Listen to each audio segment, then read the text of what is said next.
ng AI basta paggamit sa kabila ng pag-usbong nito. Sa panahon ngayon, umuusbong ang paggamit ng AI o Artificial Intelligence. Marami sa mga kabataan ay nagdedepende na rito upang mapadali ang kanilang buhay. Ito ay maging sa pakikipag-usap, pagtatanong o pag-aaral.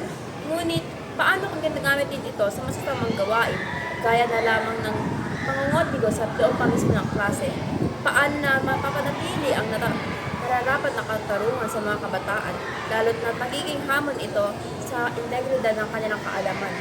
Isang oportunidad ng AI sa modernistanong panahon natin ngayon. Masasabi pa nga isang milagro dahil napapabilis nito ang ating buhay.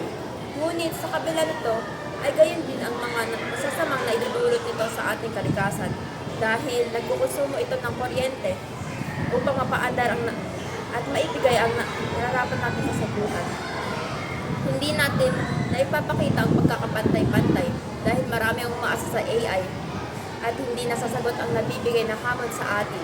Sa kabila pa rin ng hamon sa buhay ay kinakailangan natin magsikap sa isang angkop na pag-iisip. Dahil hindi sa lahat ng bagay ay dapat nating iasa lahat sa AI. Kinakailangan pa rin nating limitahan ang paggamit nito at maisagawa ang katarungan na nararapat.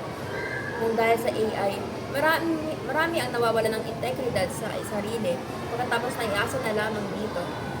Marami ang mga oportunidad na ibibigay ng AI. Ngunit kailangan pa rin nating isaayon ang nararapat na integridad.